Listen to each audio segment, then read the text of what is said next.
let's meet the starters in the 6-player championship game. First for the Fort Dodge Dodgers. The forwards, number 35, Chris Huffman.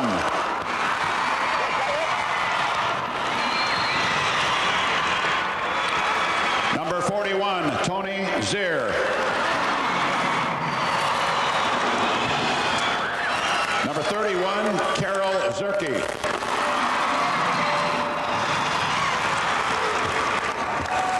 The guards, number 23, Kim Yoder.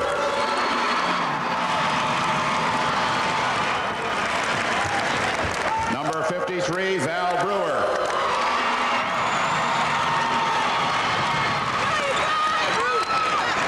Number 51, Pam Boland.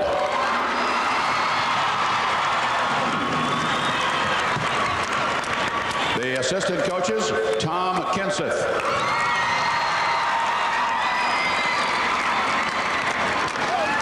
And Donita Peterson.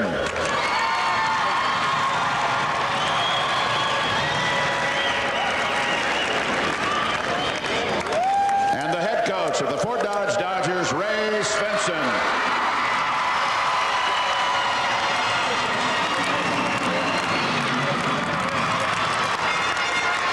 The Waterloo Columbus Sailors. The forwards, number 34, Dawn Geiger.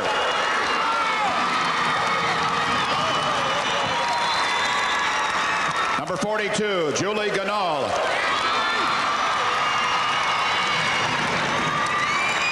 Number 44, Molly Tideback.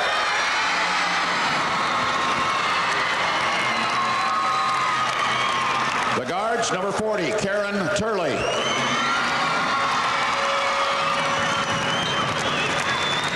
Number 50, Stephanie Dunnicky.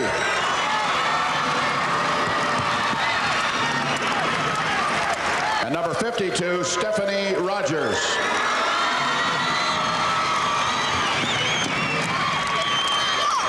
The assistant coach, Galen Tan.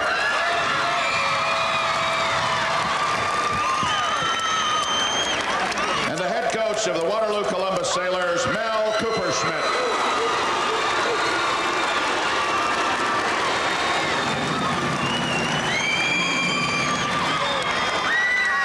The floor officials, Art Hinker and Dan Conry. Bench official, Bob Oldus.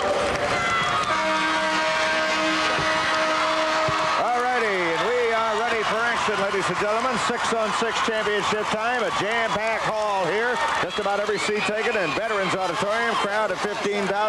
Gary Page, the stage is set for Fort Dodge against Waterloo Columbus to battle it out for the championship of the 6-on-6. And as the gals ran out there, you got a feeling of tremendous athletes on both sides, and particularly the case of Fort Dodge with a team that was state volleyball champion. And you get a feeling, even though these gals are seniors, and they are going to 5-on-5 next year, as is Waterloo Columbus. What a great 5-on-5 team both of these clubs would make. They would. Boy, there's a lot of anticipation in the auditorium tonight, and I'm sure we'll find out, as usual, Jim, that since Fort Dodge is favored, a lot of the so-called impartials will pick up on Waterloo. So now we got to change the rhythm of our announcing. It's 6-on-6 as opposed to 5-on-5, where they play the rules just like about like the men play them. Okay, here's Tony Zier with the ball, tries that underhanded shot, and right away, Dunnicky came up with a rebound momentarily. Shot is blocked, and a foul is called. A foul called on Waterloo Columbus on their backcourt on number 52, Stephanie Rogers. And at the free throw line now, we're just seconds into the game. It's Carol Zerke, the 5'9" senior. She's a 61% free throw shooter. 14 points against Waukee. Zerke gives Fort Dodge a 1-0 lead. Incredible last night how fast Fort Dodge made that score amount when we got into the third and fourth quarter, got it up to 103 points. I remember we thought it was going to be about in the 80s, and boom, they went to 100 like that. I think they scored 20 points just while you and I were saying it. Okay, a 2-0 game for Dodge, and now it's Waterloo Columbus wearing their light uniform. They call them the Sailors. The colors are green and white, and that's Tideback, number 44. She's gotten 35 points last night, and that's how she got most of them. Now, this young lady is 6'1". She's a freshman. She is only 15 years old. That, to me, is amazing. All right, Fort Dodge Dodge with the ball, and they like to work it around. They like to pass off a number of times with a fast-breaking offense. You see how they work. Every one of them scores in double figures. Carol Zerke that time put it through. Leading scorer actually is Huffman, number 35. Now on the inside once again, tied back, and she's getting inside the Fort Dodge guards. And that's exactly what she said they'd have to do. 8 points the first minute.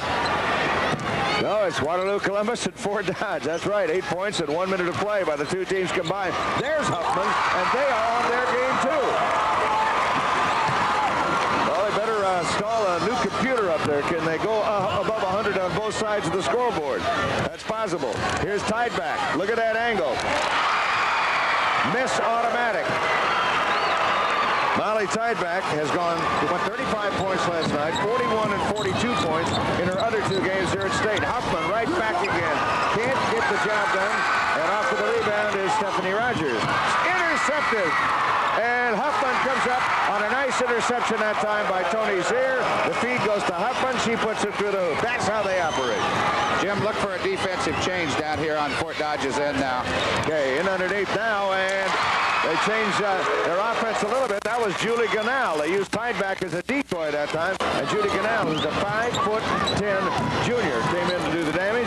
8-8 is the score. We have a ball game. Huffman cross court. And that little jump shot up there by Carol Zerke.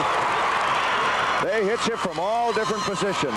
Huffman averaging 33 points a game, Zier 21.5, and Zerke 23.9. They are definitely double teaming now. Okay, here's Geiger with the ball. They move to the inside and form a fence around Tideback, but that offers Don Geiger the chance to punch it up there, and she does it, and we have a tie game at 10. Zier with the basketball. Over now to Huffman, and the ball stripped away from her by Dunnicky, and they're going to call a foul on Stephanie Dunnicky. I think she led the state coming into the game last night, didn't she, in rebounds? She led the tournament. Led the tournament, I mean, right. Dunnicky picks up a foul. Number 51, Pam Boland, goes out of the game for Fort Dodge. That is our computer down to the, by the name of Carlos, down in the truck says they're averaging a score every 9 seconds. Let's see if they keep it up. They do. Tideback comes back right away, and we have a 12-12 game, and the crowd loves it. Here's Tony Zier now. Back out to Zerke. Huffman looks to Zier, passes to Zier. Zier on the inside. Traveling called on Tony Zier, the 5'10" senior. You're going to have to hope for a turnover because I don't think anybody's going to miss a shot. I don't think so. We were wondering about Mel Coopersmith, but not anymore. When he tried to run with Fort Dodge, he is not only running with him. For a time, he was doing a better job even. And Dunnicky loses control of the ball. Huffman comes barreling in there. Is it going to be a charge or a block? It'll be a block. Okay, Dunnicky now picks up... foul is on Dunnicky, I believe. Yeah, it is. That's number 2 on Dunnicky. There's the Fort Dodge steal, and Huffman to the basket. All right, now here we have it again. And... moving in. Okay, and Fort Dodge out of bounds play. Back to live action. Carol Zerke pops it through. Fort Dodge leading 14-12. Now let's see if Columbus Sailors can get the equalizer. Don Geiger. Pass goes back to Geiger again. They're double teaming. Tied back, as you can see. Geiger is open. Passes instead to Ganal. Goes again. Wide open shot here. A bank shot. And Geiger can't get it to go through, but the rebound shot. Tied back. Golly, she's 6'1", but only 15. Imagine what she's going to be like as she grows up. Wow. Okay, Huffman with it on the right side. Back to Huffman again, working a nifty little pass play there. Ball knocked out of bounds, I believe touched by Dunnicky. So it'll be played in by Huffman from the offensive baseline. Fort Dodge wearing their black uniforms with red numerals. Bounce pass inside, and there's Chris Huffman. Can't get it. Ball down into the arms of Karen Turley on the rebound. They whip it across the line, and now Waterloo Columbus has a chance to take the lead. Sailors with the ball. Don't dare miss a shot in this game. Foul called on the backcourt of Fort Dodge. That's on Kim Yoder, number 23. Timeout is called by Waterloo Columbus with the score tied at 14. We'll be right back. Fort Dodge is hit 6 out of 10, Gary, and Waterloo Columbus is hit 7 out of 8. Mel Coopersmith is kind of playing Ray Spencen's game here. Molly Tideback is 5 Molly Tideback is 5 for 5, and Zerke's 4 for 4. You see the shooting percentage is 88.3 for Waterloo Columbus. That is some kind of a field goal shooting average. Jim, number 55, Christy Hersberg, is in for Fort Dodge in the guard court. She's had an outstanding tournament off the bench. Okay, Columbus 4, Waterloo 2 in rebounds. They're making so many shots, not much rebounding. When you're shooting 88%, hardly anybody gets a chance to rebound. Is Geiger going to get the ball? She does it.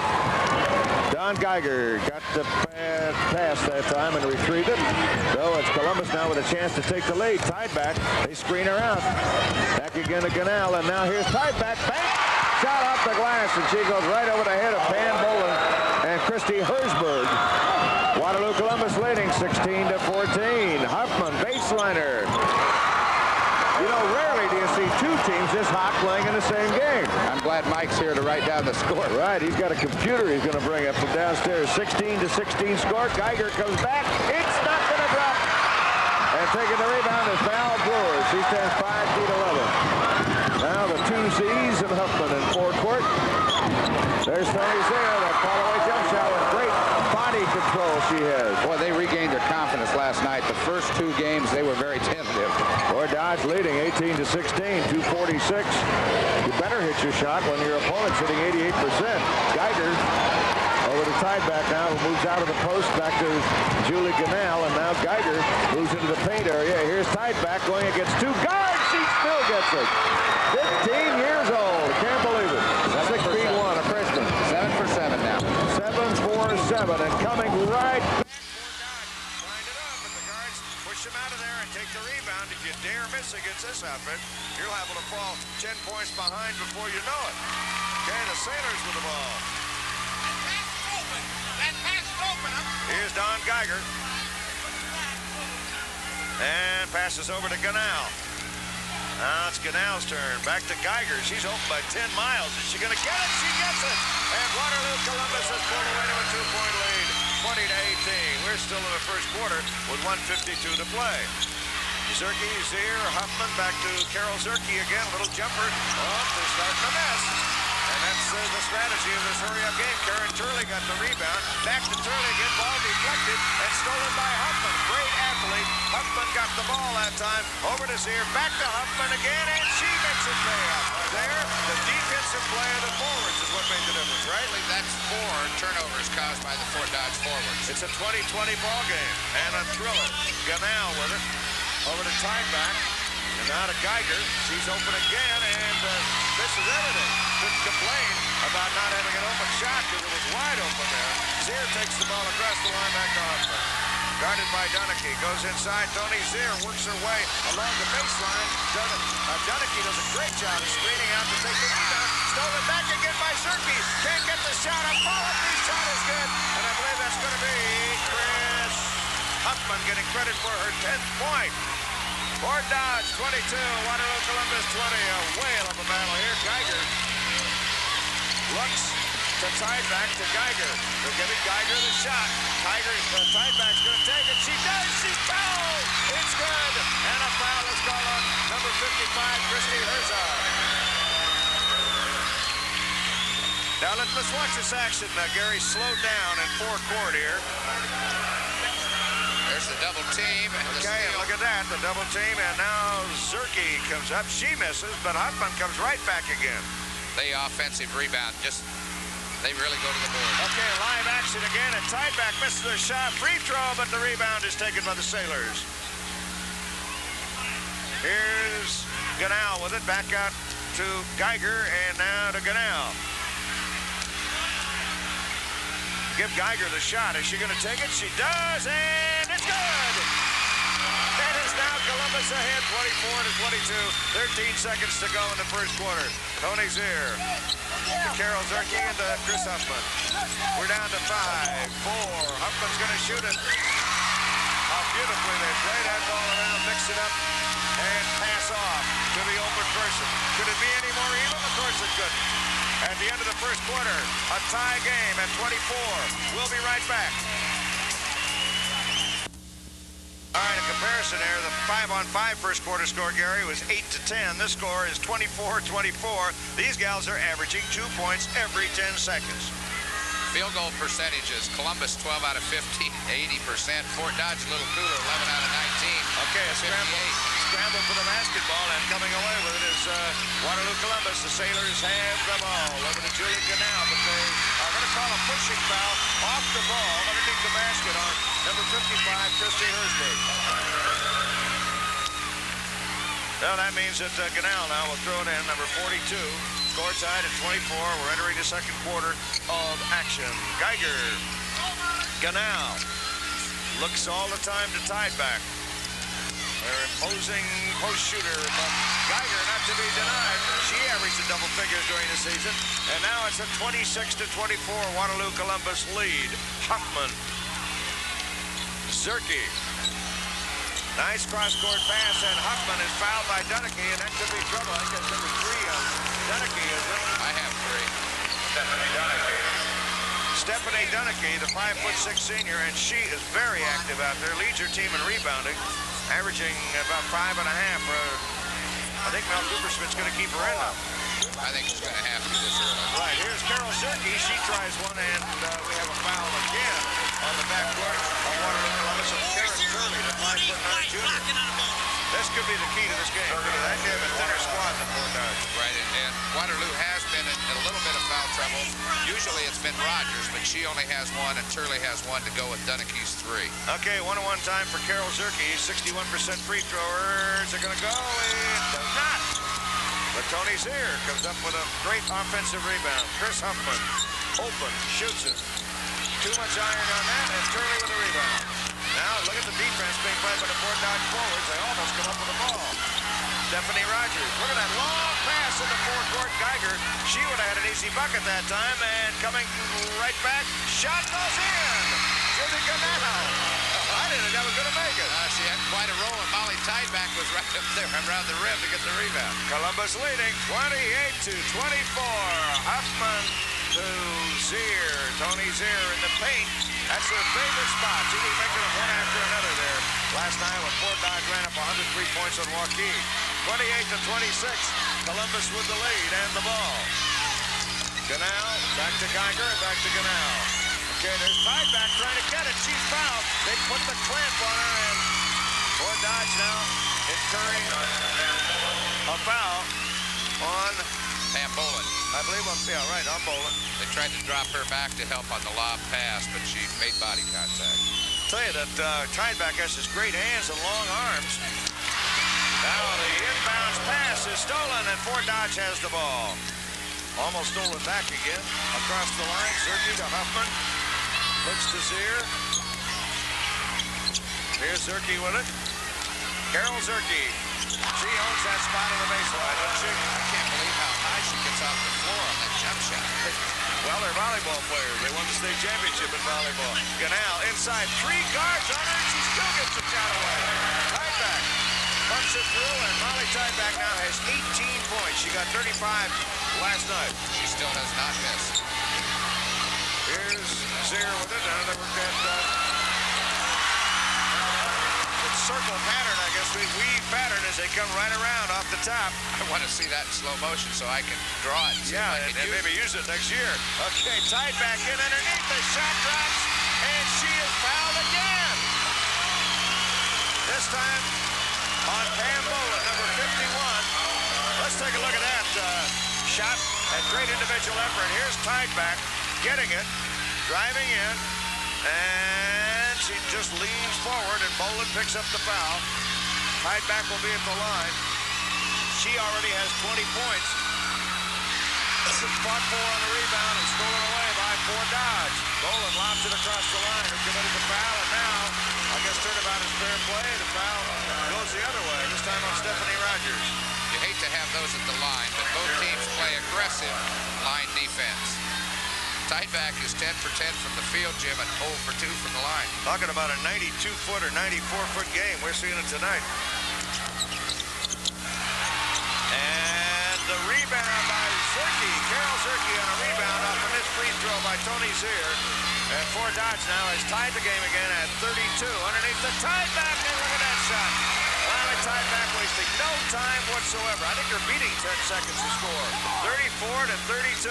Chris Huffman with the ball, and it's a 34-34 ball game.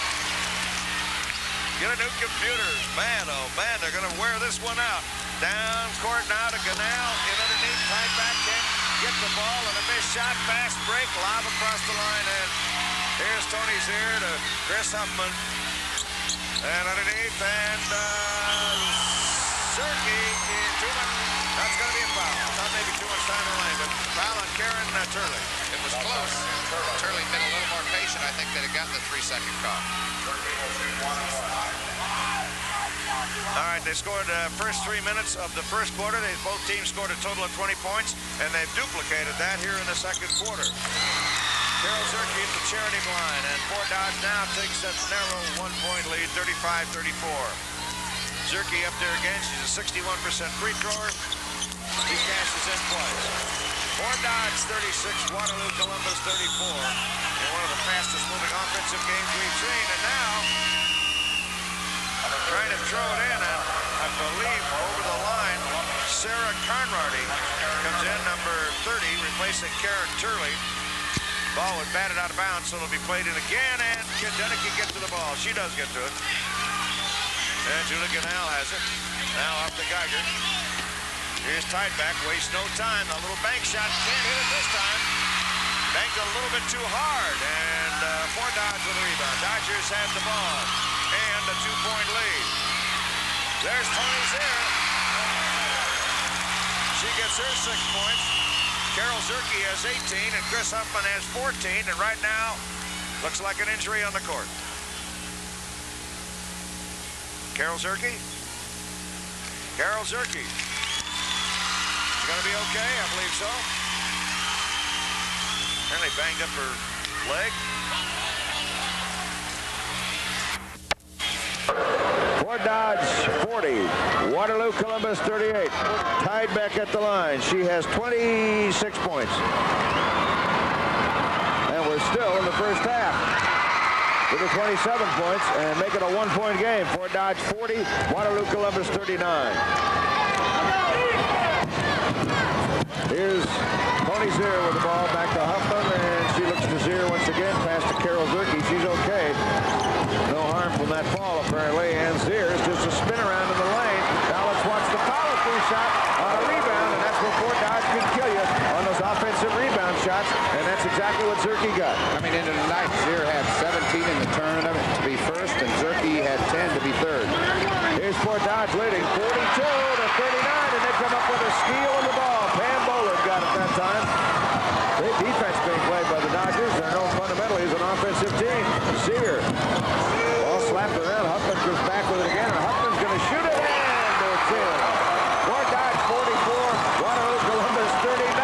That was a volleyball pass. It was. That's something else. Great handwork there. And now a nice drive by Julie Ganell of Waterloo Columbus as they continue to make this score mount. Fort Dodge 44, Waterloo Columbus 41. Huffman. And another attempt there by Zier. Can't get it to drop. Rebound taken by Waterloo Columbus. Out of the backcourt now. That was Sarah Conrady got the rebound. Here's Tideback on the inside, and Tideback is fouled. Molly Tideback. Foul will be assessed to Val Brewer. She'll go to the free throw line. Jim, if I can read Mike's writing, Columbus is 8 of 9 this quarter, and Fort Dodge 9 of 11. Incredible, incredible. Look at that score. They're going to have 100 points between them, possibly by the end of this quarter, by the end of the second quarter. Fort Dodge 44, Waterloo Columbus 81. Gets another one here. 28 points now for Molly Tideback. We're taking a look at this young lady, only 15 years old, 6'1". What great touch she has on the ball. Next year she'll be playing 5-on-5. She can play about any place she wants to, can't she? She sure can. She got great speed of foot as well. Fort Dodge 44-43, and the Dodgers have the basketball. Now they work that lead pattern once again, and that seems to fool Deneke and company. Why does it? I've got to watch for that a little closer. They catch me by surprise, too. Okay, and then underneath, and here's Tideback. Well, they get it at one end of the court, and Tideback earns it right back again. She now has 31 points. Molly Tideback. Fort Dodge leading 46-45. Huffman looks to the inside. There's Tony Zier. And back to Huffman again. They just don't miss those times. Fort Dodge 48-45. 144. Guess I'm not too far off on my prediction of possibly 100 points between them by halftime. Okay, here's Ganal, and back again to Geiger. They're giving her the shot. Geiger. They went back to the double team. And Geiger makes it good. She now has 10 points. She goes to double figures. Fort Dodge by 1, 48-47. Huffman. Desir. Back to Huffman again. And Chris Huffman. Wait a minute. We have a foul, first of all, for pushing off on Tony Zier. I don't think the shot's going to count, is it? Illegal screen. Illegal screen. All right, let's watch this illegal screen. And Gary, I'll have you take over here and describe what went wrong. All right, she's up and, yep. She set a moving screen, and she has to be stationary. Almost a pushing off position. So 1-and-1 time. And at the free throw line, Ganal, who is an 89% free thrower, but it won't drop for her. And it's Fort Dodge with the basketball. And the Dodgers now with a chance to go up by 3 in this wild game here in the championship. Tony Zier does a great job of faking, and the ball goes through. She is fouled, and credit her with a fantastic individual move against Stephanie Rogers. 3 fouls on Rogers. Let's watch this one on replay. Tony Zier made this move several times. Look at this one. Night. Up on the arm. Great job of ducking back underneath and pulling her off balance. Shot no good. Zier with the rebound, and what's going to happen here? Carol Zwicky takes it off to Huffman again. We're down to 53 seconds, and there's Huffman from the baseline. Fort Dodge leads 52-47. If Fort Dodge was playing any lesser team, they'd be leading by 25 points. Over and back violation. Boy, they sure would. There they were in the circle. You cannot reach in the circle. Boy, give Mel Coopersmith and company credit for keeping pretty much a pace with these gals from Fort Dodge. Pull the ball out here. Well, let's see what they do here. We're down to 35 seconds, and they might just stall it out and take that last shot. What they're going to do? They could be scoring 6 points in the time that they're fooling around out there. They've been gone. Probably because... But Fort Dodge might score 8 points in the same time. All right, here's Geiger with it. Now we're down to 17 seconds. Ganal over to Geiger. And you know who's going to take the shot here, don't you? Or try to take the shot. We're down to 8 seconds. No, it's going to be Geiger along the baseline. Back to Ganal, and they lose it. And it comes back out, and now a foul is called on Tideback. So instead of cutting it down by 2 points, and Mel Coopersmith just shakes his head on that. Well, I guess that's a calculated gamble you take, stalling the clock down. Some bad things can happen in there, too. I think he was probably protecting his guards. Hoping to not pick one up, another one up. 2 of his guards have 3 fouls. The other one has 2. And Huffman at the charity line before Dodge. The Dodgers now open up a 6-point lead. There's your 100 first half point. That's right. Huffman's second one, 101 points so far in the first half. 3 seconds to play. Donaghy comes up with a ball. It goes out of bounds, and who's going to get it? I think they're going to call a jump. 3-point attempt. Yeah. It'll be a jump. Huffman may try the 3-pointer here. All right, and Carol Zwicky will go against Donaghy. Half control and a 3-point attempt by Huffman. You saw how close she came on that one, and that's all they needed to drive another nail in the door. Fort Dodge 54, Waterloo Columbus 47. What a game. We'll be right back with the Hall of Fame awards after this.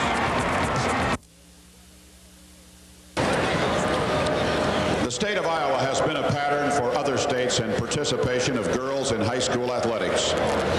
Over 50% of the athletes in Iowa are women, and Iowa leads all other states by a wide margin. In basketball and swimming, more girls go into college athletics than boys. Since 1920, over 500,000 girls have competed in basketball, and 166 have been elected to the Hall of Fame. This year's honorees will be escorted by the 1985 cover girl from North Polk, Brenda Johnson. Trophies will be presented by an Iowa Girls High School Athletic Union Director, Louise McCormick. Her exploits as a guard were impressive. As a sophomore, she averaged 9.2 rebounds, 4.1 steals, and a state-leading 6.3 blocked shots per game, and was named second-team All-State by both the Des Moines Register and the IDPA. She was the only sophomore on the first 7 Register and the first 5 IDPA honor squads. Her team was unbeaten, advancing to the state meet before losing to the eventual state champion. She followed with another unbeaten season for the team, averaging 6.7 rebounds, 4.3 steals, and 4.9 blocked shots. But again, the team was eliminated in the first round of the state championship by the eventual champion. Her senior season, the averages were 8.7 rebounds, 4.8 steals, and 3.9 blocked shots. In both her junior and senior seasons, she was named first-team All-State by both the Des Moines Register and the IDPA. In 3 years, 2 second-team and 4 first-team All-State berths. Following high school graduation, she enrolled at Iowa State University to major in business education and to play college basketball. As a guard, she made the adjustment from the 6-girl to 5-girl basketball, averaging 7.1 rebounds her freshman season. During January of that first year, she blocked 4 shots in each of 2 Big 8 conference games to tie a league record.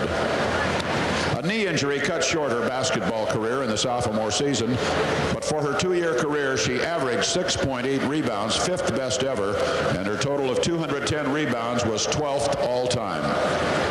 Also a standout high jumper in high school, she placed 2nd in the state her sophomore season, and then the first-place gold her junior and senior years. Her 5'6" leap as a junior is still the 3rd best ever in Iowa high school history.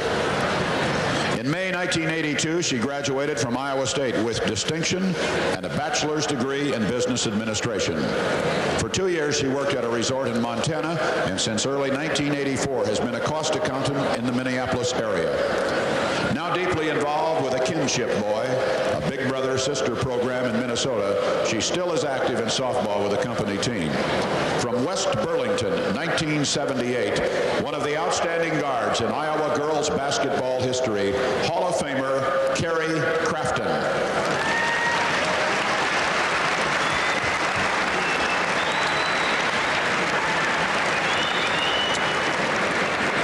This Hall of Fame inductee finished her career as the 9th highest scorer in Iowa high school history and one of the truly great all-around athletes.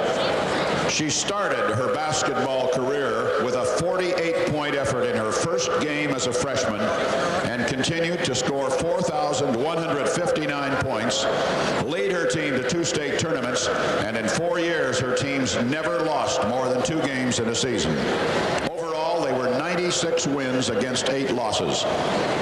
Her senior season, she was named first-team All-State by the Des Moines Register and the IDPA, was on the All-Tournament team, and was named Honorable Mention All-America by the National High School Coaches Association. She continued basketball in college at the University of South Dakota and Augustana College in Sioux Falls.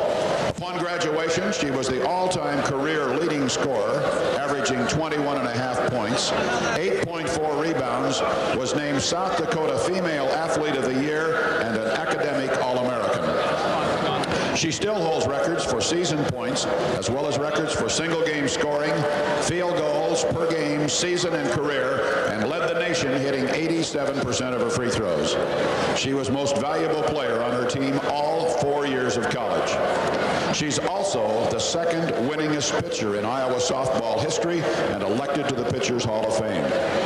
In track, she was a 4-time qualifier as a member of the shuttle hurdle relay team and 3 times qualified for the state shot put, finishing 5th her senior season. With all the athletic activities, she still found time to be active in many singing groups, including church choir, was a Bible school teacher, and a member of the National Honor Society. She graduated from Augustana in 1982 and is in her 3rd year of teaching in the Lennox School District in South Dakota, married to Jeff Hayden, their parents of 1 daughter, with another child due in April. From West Lyon, 1978, one of the truly great all-around athletes and the 9th best scorer in Iowa basketball history, Cindy Dreesen.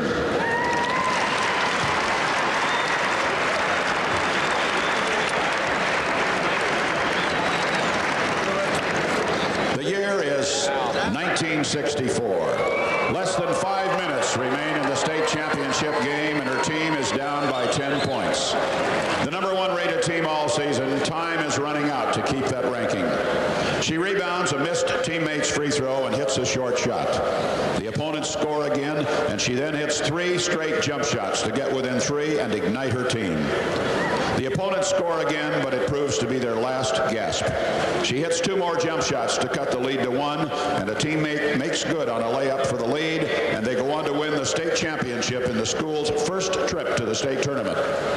Her brilliant play in the final game, plus her leadership in the others, resulted in her being named the all-tournament team captain.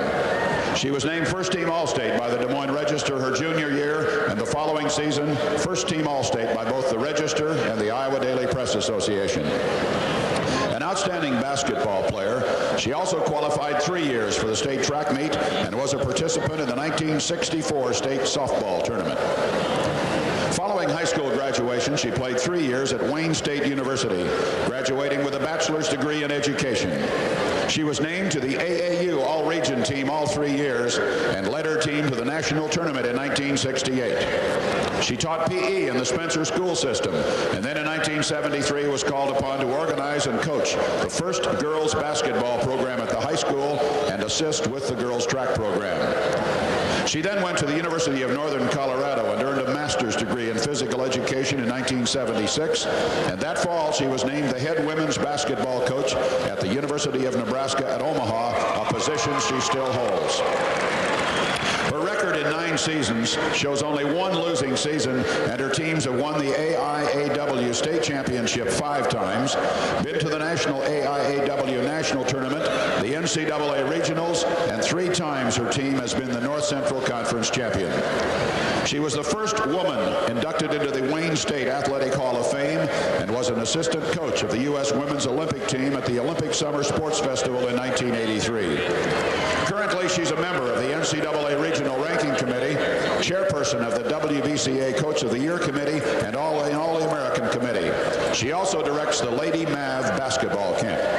Welcome the young lady that wouldn't quit and led her team to the 1964 state championship from West Monona 1965, Sherry Mankenberg.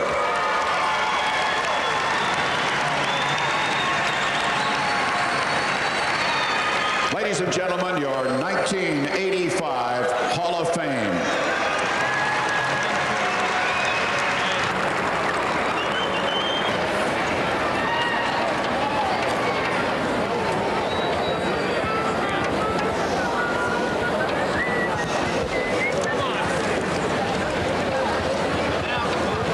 Now for the 12th year in a row, the Iowa Girls High School Athletic Union proudly presents the cleanest show in town.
Brenda Johnson.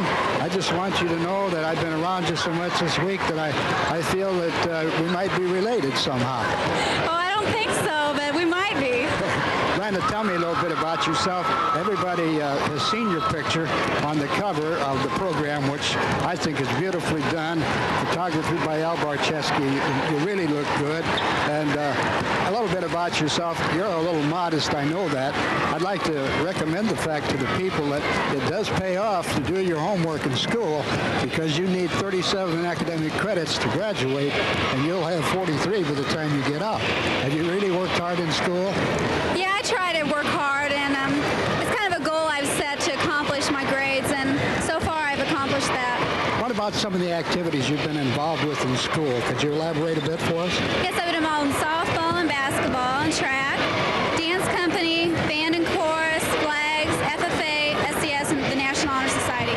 What about the FFA? I understand you're really pretty active in that organization. Yes, I'm the president of the FFA, and we have a fairly strong chapter.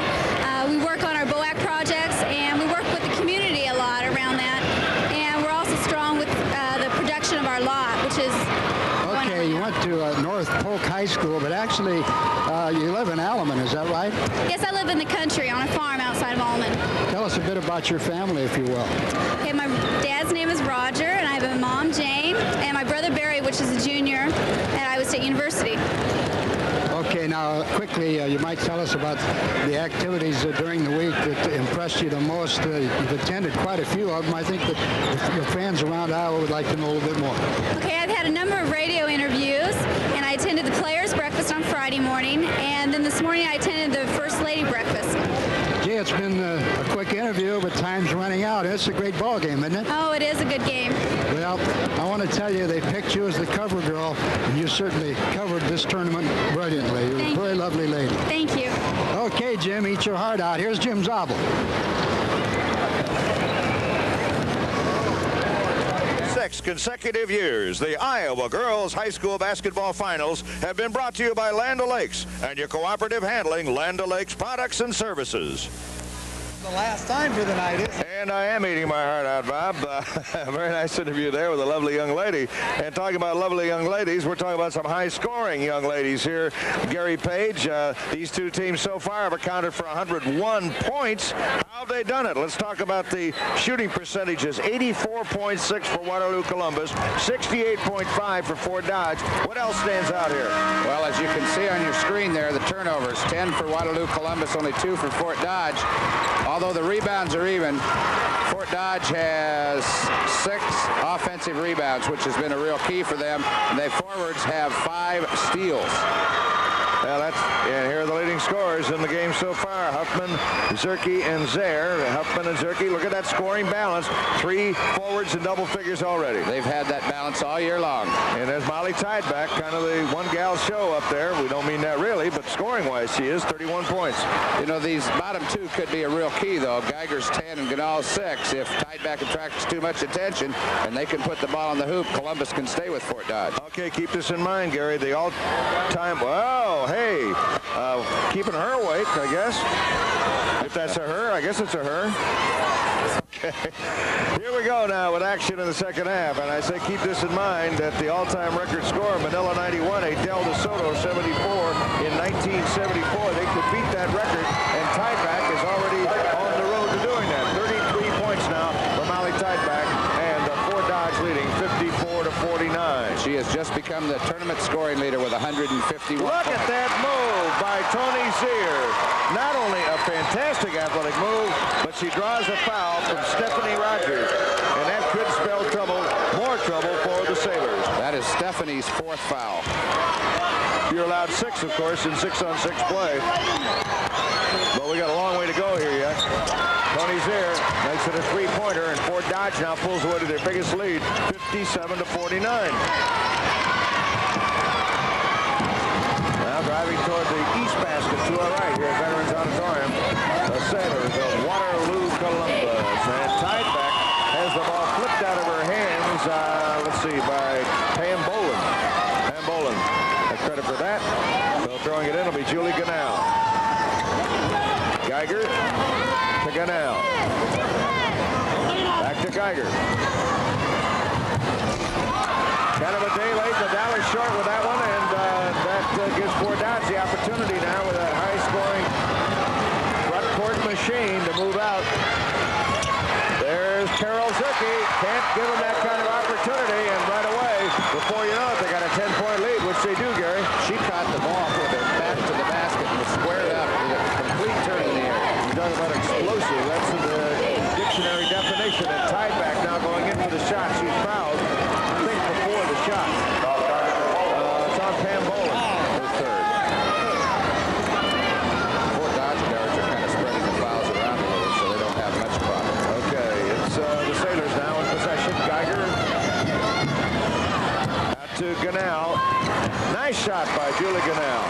They're going to have to come up with a lot of those because Fort Dodge won't let you off the hook. They won't stall it out. They just keep piling up those points. Huffman, and they can do it. Tony Zier. There's that little play. And it bounces around this time, and a foul is on Zier. And she came down and went over the back of Karen Turley to try to get that ball.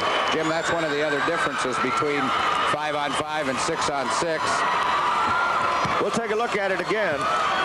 Look at her get off the floor with that shot. You can see the Columbus guard had the ball, and Zier came in just a little late. So now, an advantage to the Sailors. Let's see if they can take advantage of it. Into tied back. She's got that patented move down to the point where she just doesn't miss on it. Fort Dodge lead now cut to 6 points, 59-53. Tony Zier may change all that. Ball stripped away from her, loose in the lane, but Huffman gets it. And Huffman cashes in. Kind of a sidewinder jump shot there. They just got them all. Okay, a little shot there at the Fort Dodge bench. They're wearing their black uniforms tonight, and Geiger loses control of the ball. Who's going to get it? It's the guards coming up with it. Boland of Fort Dodge across the line to Tony Zier. Fort Dodge leads 61-53. Carol Zerke back again to Tony Zier, and the ball just ripped away from her. You're allowed to do that in the lane. Dunnicky came up with it, just stole it away from Zier. Here's Ganell. Over to Geiger. We're down to 5 minutes and 19 seconds in the third quarter, and who's going to get this loose ball? Going to be the Sailors with it. Geiger comes in, and underneath, and a blocking foul is called on number 53, Val Brewer. Fort Dodge 61, Waterloo Columbus 53. As we say, yeah. So if you don't watch what you're doing, here's what can happen to you. Dunnicky just ripped the ball right away from her. Dunnicky came up from the weak side and... All right, we have a timeout. We'll be back right after this message.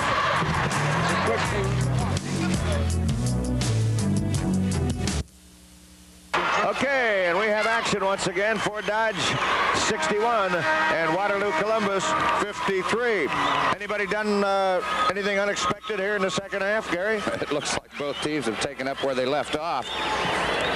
Waterloo Columbus's Molly Tideback is now 16 out of 17, but she can't offset the balance of Fort Dodge. Here's Geiger with it, trying to feed Tideback. She has a battle with the opposing guards, but she wins it and picks up her 37th point. Fort Dodge 61-55.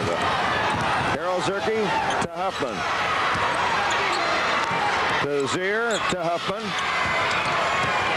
They like to work that little curlicue play, but Dunnicky comes up with a steal, and it is a foul on Tony Zier as she tries to get the ball back. Here's another steal. The second possession in a row that Dunnicky's come up with a big play. That's right. Tips the ball away. She has a good record for steals, interceptions, and she leads her team in rebounding. So now it is a bucket, and a nice drive there by Geiger, and we have a 4-point ball game. Fort Dodge 61, Waterloo Columbus 57. Huffman to Tony Zier. To Huffman to Zier, and Zier comes right back. Kind of an off-balance shot, but with her athletic ability, she makes it look easy. 63-57, Fort Dodge. Dodgers now reached in the circle. Okay, so that means that it'll be played in the forward court. of Waterloo, Columbus. The Sailors wearing the white uniforms. Their colors are green and white, actually. Fort Dodge, red and black. They're wearing black uniforms. Fort Dodge is. Here's Geiger with it. She's going to shoot it, and she makes it. Geiger with 14 points now. Leading scorer, tied back with 37. Tony Zier, 63-59. Fort Dodge's 10-point lead cut down to 4, but Huffman may change that. Can't do it. Look at all those long arms reaching for the rebound, and it's going to be a jump. Fort Dodge's strength, in addition to shooting, is offensive rebounding. Yes, by far the leading offensive rebounding team in the tournament. Okay, and now here's Huffman. She tries that long one. It's good. 3-point shot by Chris Huffman, and that's not what Waterloo Columbus needed. Huffman is such an outstanding shooter. Really is. Tied back over to Geiger.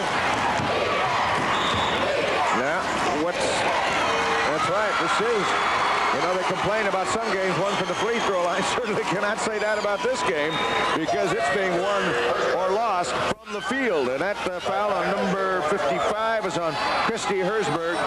And at the charity line, there she is. Good shot of her. Molly Tideback, 15-year-old, 6'1" freshman.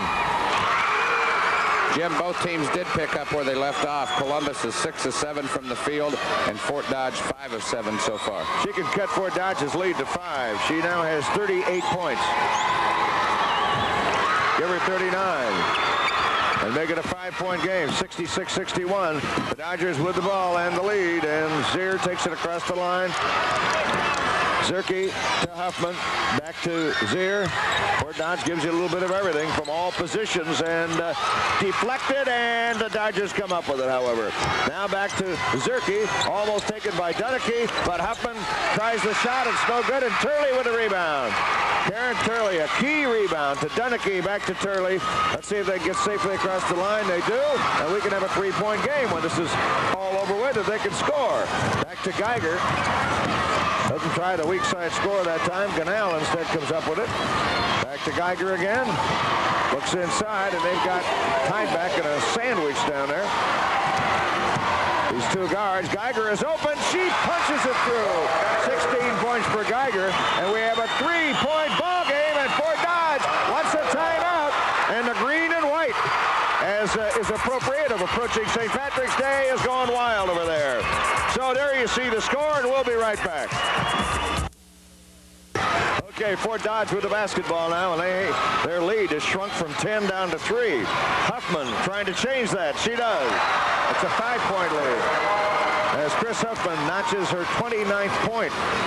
She's having a fantastic game, almost lost in the shovel because Tideback has 39 points for Waterloo Columbus. And a beauty by Julie Ganal, as they now have all 3 of their forwards in double figures.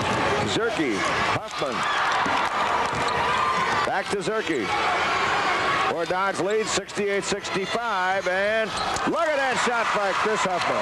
She's shown us everything in the book. She's put on her own clinic out there. I don't know what else the Columbus guards could do. Right, did everything possible, still couldn't stop her. Geiger to Ganal. Ganal's going to try that same shot and makes it again. Same spot. Got an X on the floor. Fort Dodge 70-67. 1:44 left to play, third period. Carol Zerke over to Chris Huffman again. And the ball stolen away by Stephanie Rogers. And now let's see what they can do to make it a 1-point ball game. Inside to Tideback, and she loses control of the ball. Tideback couldn't get it. Loses control of the ball, and it's going to be played in by Fort Dodge. Well, you got to say this is a tough break for the Sailors, but it was made tough by great defensive play by Fort Dodge. It sure was. We've got Pam Boland back in the ball game now for Fort Dodge in the guard court, number 51. And she's bringing the ball up court, and we have a foul now called on Geiger. One of the Waterloo Columbus Sailor forwards. So it'll be Fort Dodge possession in forecourt, and Chris Huffman. To Zerke, back to Huffman again, to Zier. Now the two Z's play catch with, and foul coming up here, a hacking foul call on Karen Turley, number 40, as she was going in for the shot. Fort Dodge 70, Waterloo Columbus 67. 2 shots coming. Aren't too many teams, Gary, it seems to me, with the ability to get 10 points down from a Fort Dodge and climb back into the thing again, which Cooperstown has done. Yeah, Waterloo Columbus is the one that could do it. All right, and both shots good. That makes it a 72-67 game and a 5-point lead for the Dodgers. Coming out, Dunnicky with the ball, and a really two-timer, putting pressure on. You're allowed unlimited time to get the ball out of the backcourt so long as you make progress toward doing it. Ooh, that was a close one. Geiger picks it up, retrieves it. Molly tied back with the ball. Goes over to Ganal. Now they move their guards out a little bit. Geiger, ball slapped right back at her there. Good defensive play by Val Brewer. Geiger, the tied back to Geiger. Geiger tied back. There's where she wants it, and she gets it. Have you seen tied back take a long shot of any kind? She hasn't needed to. She hasn't needed to, right. She's 18 out of 19 from underneath. Fort Dodge 72-69. The Dodgers with the ball, and Carol Zerke into Huffman, and Huffman pops it up there. Loose. Who's going to come down with a rebound? They call it jump. Pam Turley.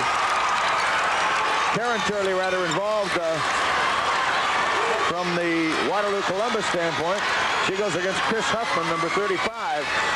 72-69. Very important possession coming up here. Huffman bats it over to Tony Zier. They're going to make him play it in from out of bounds. Okay, now it's Zerke. Over to Huffman. And to Tony Zier. Back to Zier again, and that little wrist action shot on the baseline. Incredible shooting. She now has 17 points. Fort Dodge leads by 5, 74-69. Geiger to tied back. Can she make this one? I don't know. I've used that word unbelievable so many times. She now has 43 points. There we have it, the end of the third quarter, and we'll be back with the final 8 minutes in just a moment.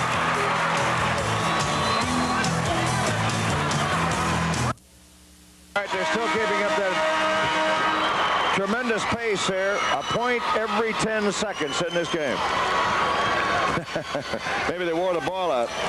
Fort Dodge 74, Waterloo Columbus 71, and the Dodgers now leading by 3. Put the ball into play. Wide open. Great play. Give Chris Huffman an assist and give Tony Zier the bucket.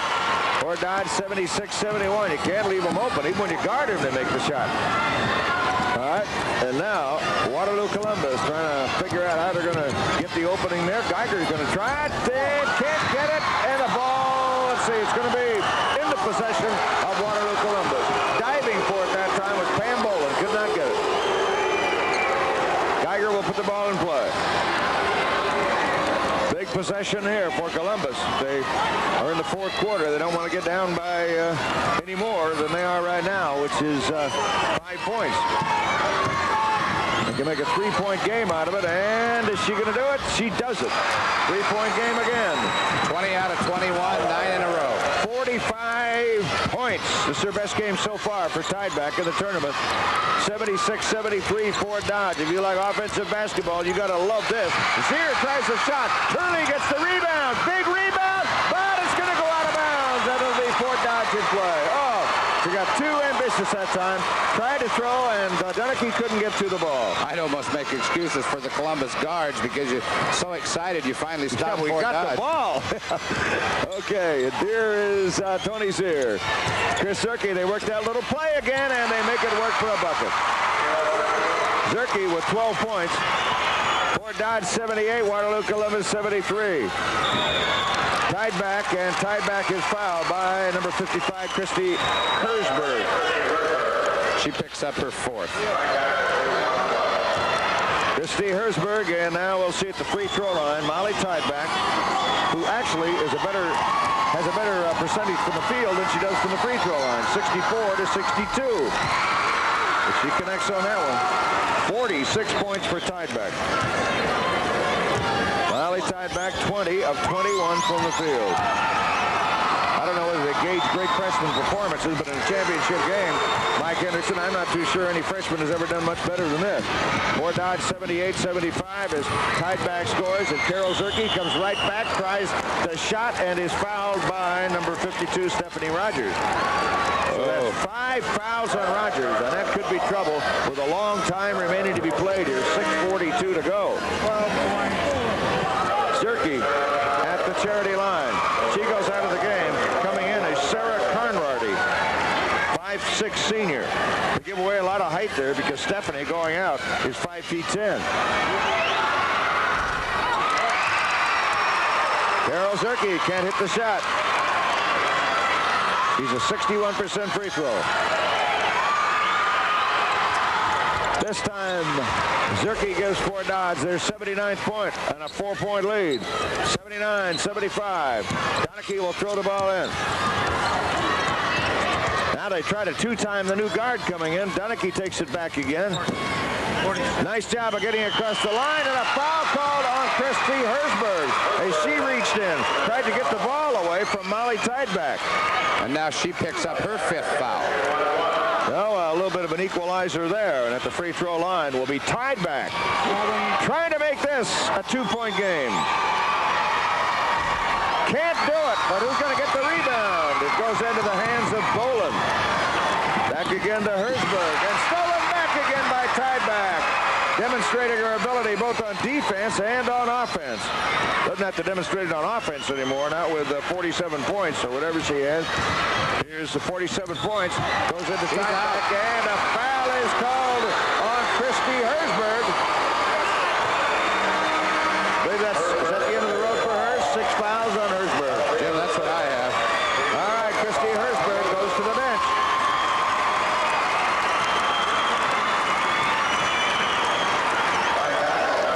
Tideback currently ranked the 15th highest scorer of all previous tournaments. Only a freshman. And with 6:16 left to play, who knows what's going to happen. She can still make this now a 2-point ball game if she converts. First shot is up, and it's a 3-point game. Fort Dodge 79, Waterloo Columbus 76. Good look at her.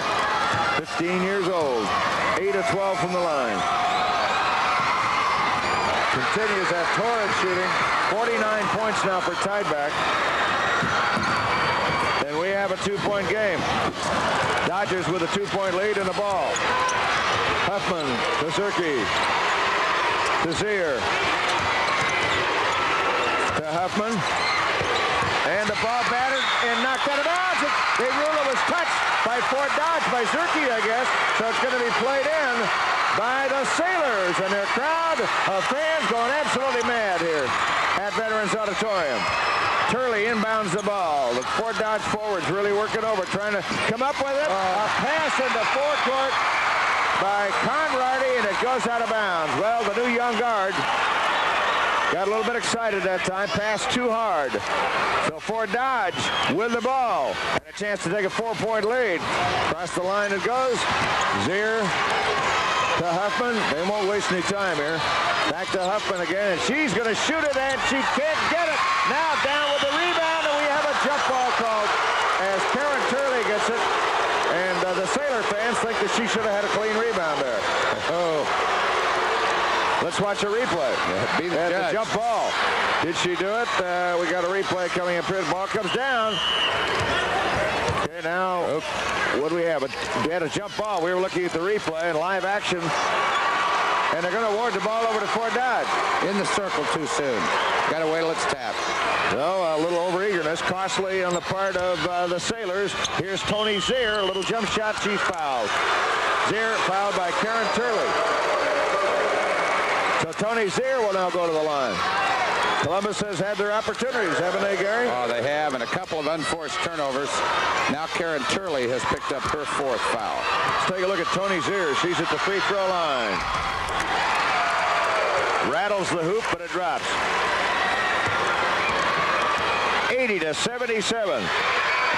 These gals are hot in pursuit of an all-time scoring record in the tournament championship game, and a big rebound for Carol Zerke, and traveling called on Huffman. Well, one of the rare unforced turnovers for that very polished front court, but it works to the benefit of the Sailors. They can make a 1-point game out of this thing. Donachie throws it in. Now let's see if Conrady and Turley and company can keep command of the ball here. Tideback with it. Down to Geiger.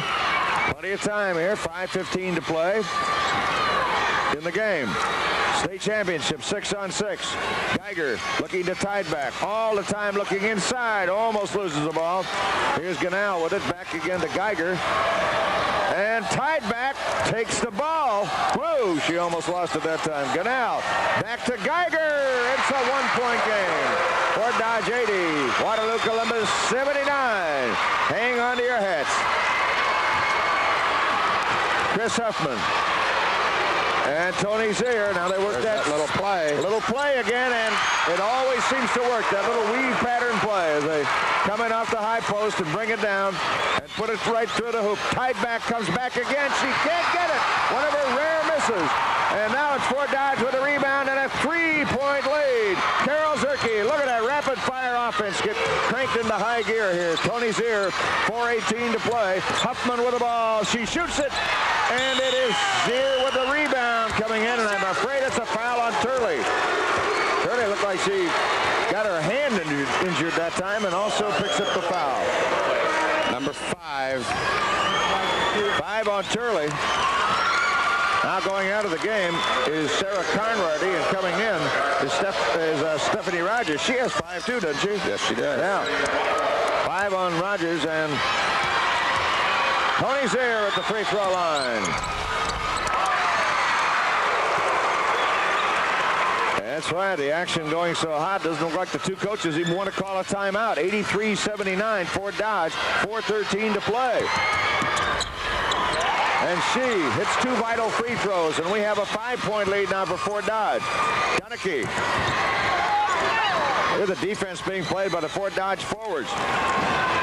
Been a crucial factor in their games to date. Geiger now looks to Tideback. Here's Molly. She's being forced out quite a bit. Geiger looks to Tideback. Tideback wide open. And she now cracks the 50-point barrier. 51 points for Molly Tideback. Fort Dodge leading 84-81. 3:45 to play. Will they put the ball into deep freeze? I don't think so. Zier, ball deflected out of bounds on a Zier pass intended for Huffman.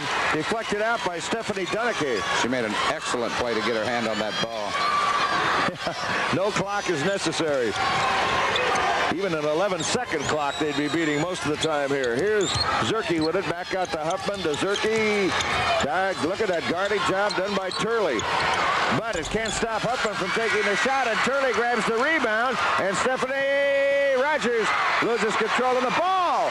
And they don't call a foul. I think she thought a foul was going to be called there, Gary. Well, I went behind the monitor. I didn't see what happened for sure, but a big turnover. It was a big turnover. She let the ball go. I think she thought it was going to go out of bounds, or we'd have a foul maybe called. But none is called. Fort Dodge gets a big repossession. Zerke against Turley now and kicks it back out to Huffman. The clock is down to 2:59. Fort Dodge leading by 3, 84-81. In a thriller, one of the all-time greats. Huffman guarded by Dunnicky. Over to Tony Zier and back to Huffman again. It's inside. Now Fort Dodge is really taking some time, much more time than they normally do. And Ray Spencer wants to talk to his team. 2:42 to play. Hey, you stay tuned. We got a lot of thrills coming up. The score, 84-81 Fort Dodge. And we're going to take a listen to the Fort Dodge huddle. Let's go, you guys. Let's go. Give it up. You got to pack it and untie that. She comes up, you get in the lane, pass. Get in the lane. You still stay with your girls now. No stupid fouls. I don't want to see anybody reach at the line and get a dumb one. We want the clock to run now. Okay? Yeah, no 3-point. All right, now let's switch over to the other team. And Mel Cooperschmidt with the Sailors.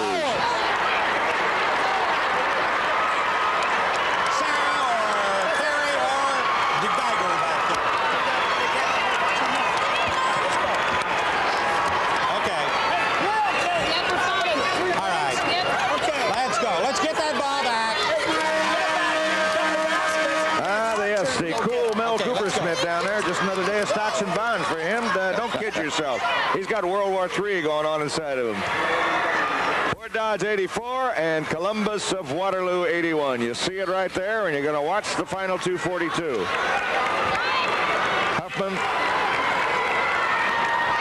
Okay, the possession now by Fort Dodge.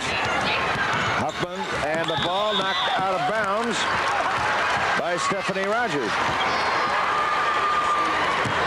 Leads her team in rebounding. Huffman with the ball. Clock down to 2:34 to be played in this historic game. This is the last 6-on-6 game both these teams will play. They're both going 5-on-5 next year. And what a way to bow out, huh, Gary? Oh, I would guess. They are starting to slow down a little. They are. As you said. Unusual for them. Huffman to Zerke. They got instructions. They got a 3-point lead. They're trying to protect it. Let's see what Waterloo Columbus. They got to be careful. They got 2 guards with 5 fouls in there. Huffman now picked up by Dunnicky, number 50. Mel Cooper-Smith now exhorting his players to do something a little bit different. Now, in other words, pressure the players, pressure the ball, try to come up with the interception. That's exactly what they're doing. He tells them to get outside. If they're not going to shoot it, let's try and come up with a steal. Huffman, guarded by Turley, and that's Tony Zier, guarded by Stephanie Rogers. Dunnicky now overplays the passing lane. You're allowed 3 seconds possession time. And a tripping foul on Turley. Tripping foul on Karen Turley. That's the end of the road for her, I believe. That is right. Jim, these could be big free throws. Chris Huffman has shown she's probably getting a little bit tired. Her last 3 shots from the field have fallen short right off the front of the rim, so we'll take a look on the free throws. Always one of the sad moments in girls basketball. They show their emotions, and you can't blame them. They worked all season for this. They worked all their careers for this moment. And nobody, it's a great honor to wind up second, but they all want to wind up first. You can't blame them for that. Okay, now at the line is going to be Huffman. Huffman is a 79% free thrower. 1:31 to play. Jim. Geiger now comes into the back court. Right, she's switching from the forward court, and we have Don DeYager comes into the front court. 5'6" senior. Huffman at the line. Can't hit it, but the rebound Zier, and so that's just about as good as hitting the free throw. Maybe even better. Possession.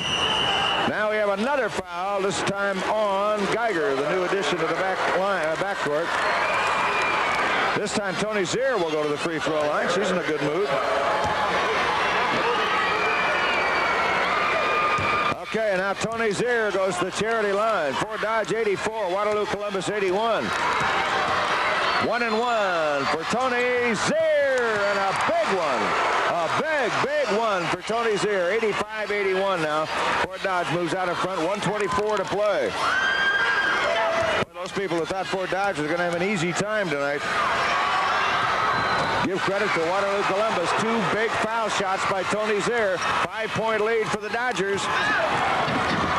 And it's Ganell now with the basketball. Let's see what they do to Don DeYager. Goes inside to Molly Tideback, and 3-second violation, a lane violation is called. Oh man, that's tough to come up at this time of the game.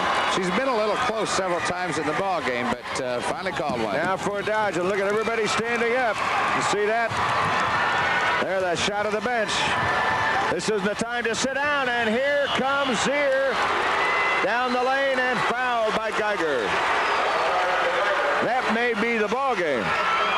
Oh, I can't say that.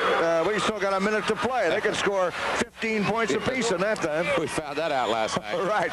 We'll have a timeout called with Fort Dodge leading 86-81, a minute 02 to play.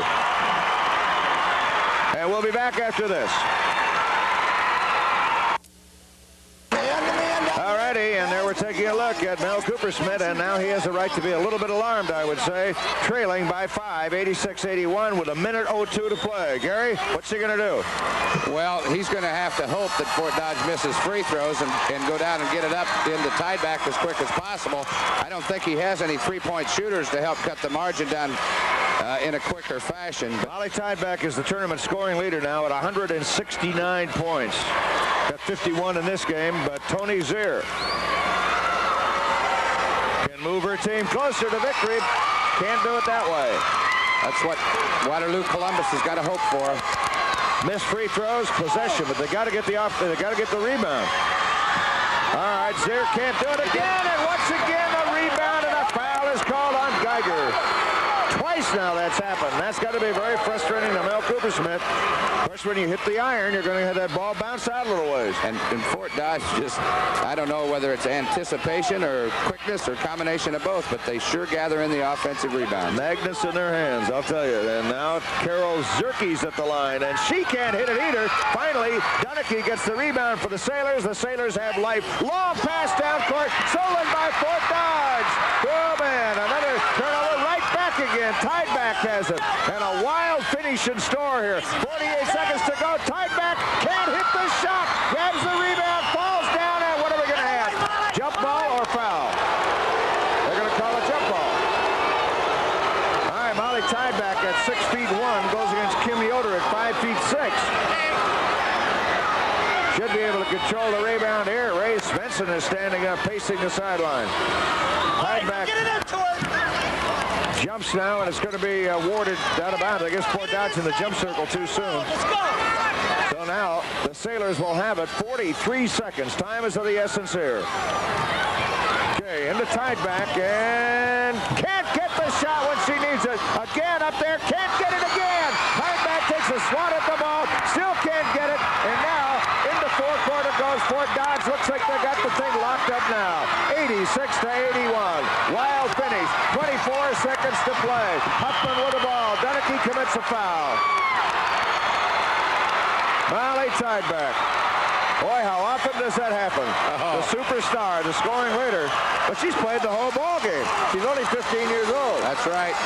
I think she just got a little anxious. If she'd have put the ball on the floor once, but she was getting such a big, long step, she was off balance when it came time for the release. Fort Dodge 86, Waterloo Columbus 81, and Chris Huffman. What a career Chris Huffman has had. Great volleyball players, all of them.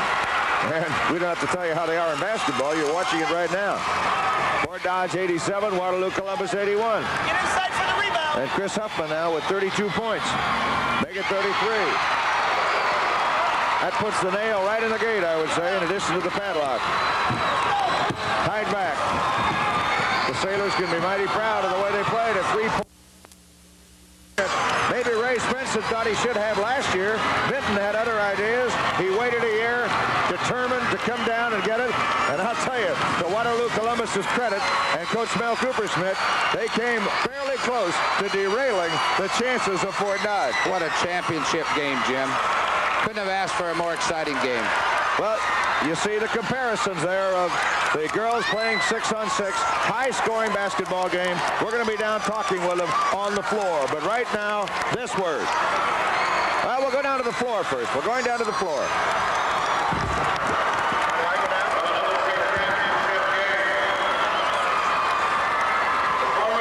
Presentation of trophies, we would like to present the all-tournament team in the 6-player state championship.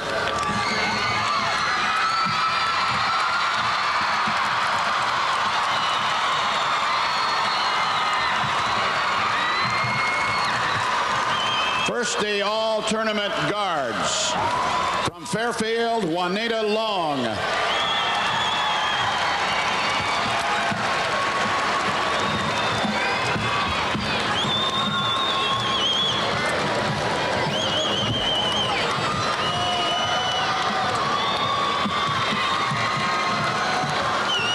From Columbus of Waterloo, Stephanie Dunnicky.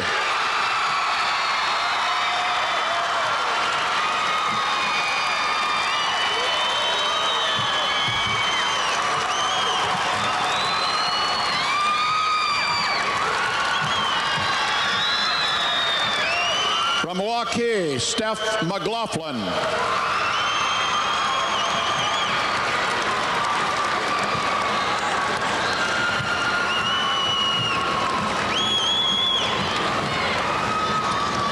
And from Denver, Lisa McCready.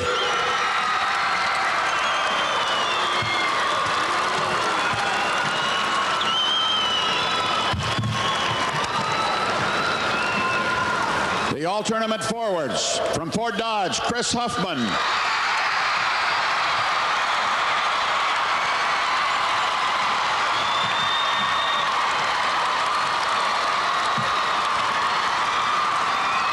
From Waukee, Kathleen Olson.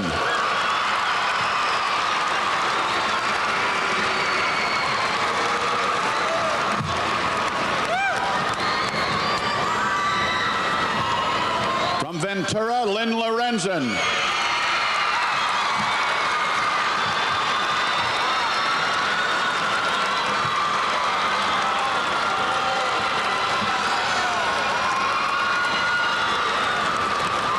And the young lady that received the most votes from the media covering the tournament, the captain, Molly Tideback, Waterloo, Columbus.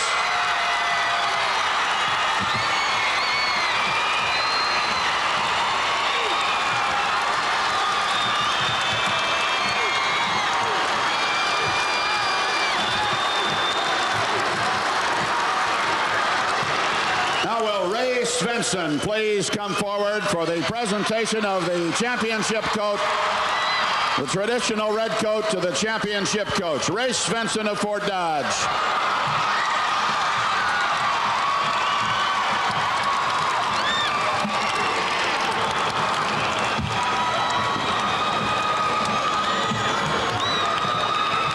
For the presentation of the runner-up and championship trophies, the president of the board of directors of the Iowa Girls High School Athletic Union, Harold Isley. The state runner-up, 6-on-6, Waterloo Columbus Sailors, Coach Mel Coopersmith.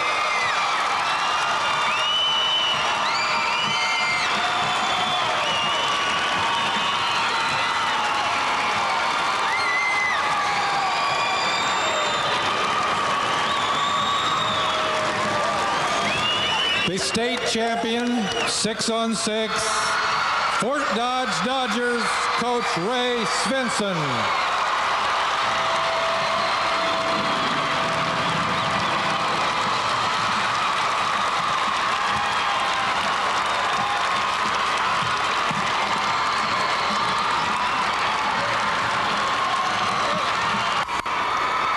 An absolutely incredible performance by both of these teams. Let's give them both a big salute. One of the finest championship games we've ever seen, and coming front and center right now is a man who's worked long and hard, and he's got the champion's coat on, Ray. Just a great victory for you and the Dodgers. Oh, Jim, it couldn't happen to a nicer bunch of kids. You waited a year for this thing. Maybe you played Vinton last year, a little bit of heartbreak, and all season long, undefeated, 29 straight now. But you got to be worried, though, facing a Waterloo Columbus. Oh, Jim, I was worried sick. They're an excellent basketball team, and they're so well coached. And Mel's won a couple state champions, and I told him, Mel, it's my turn, please. Some people said Fort Dodge is so good it's going to be a blowout. You didn't think that, though, did you? Oh, not at all. I knew it was going to be close. They're just too well coached. They don't make that many mistakes. What was the turning point of the game? Of course, free throws nailed it for you later. But what from a coaching strategy standpoint, what was the turning point? I thought the turning point was when we got our people up in the passing lane. We played what we call a 21 defense, where we have one girl in the lane and two pressuring.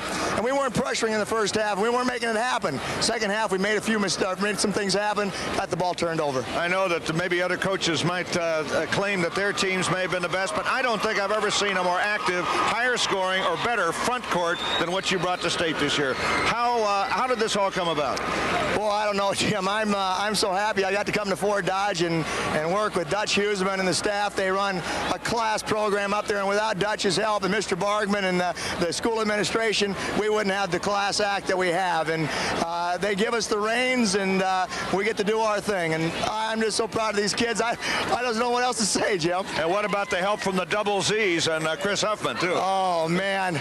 They got to be one of the finest trios ever to play the game. Great all-around athletes, too, because you're also the volleyball champion. That's right. They're volleyball champs, and they made it a vow last year, so we're going to be the volleyball champions and the basketball champs, and by golly, they did her. Tell us about that little play you have that looked like almost a football play, a handoff, a little deception in there, kept fooling the Sailors all night long. Gary Pate says, I want to diagram it, but it moves too fast. Tell us about it.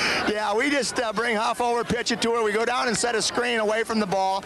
We have the girl cut on the backside off of the screen, and the girl setting the screen just rolls towards the ball. And now somebody's going to be open. Next year you go to 5-on-5. Next year we go to 5-on-5, Jim. I guess I'm going to have to like it.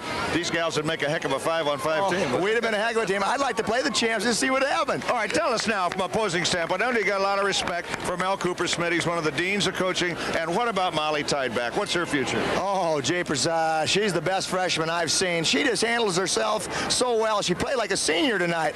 We thought we could front her and give her problems, Jim, and it just didn't work. She locked us off to the baseline. We got caught on the hip, but she got a bunch of easy ones in the first half. Well, Ray, I know you're going out and yell a little bit tonight. Then you're going to get some sleep, aren't you? Yeah, very little sleep tonight.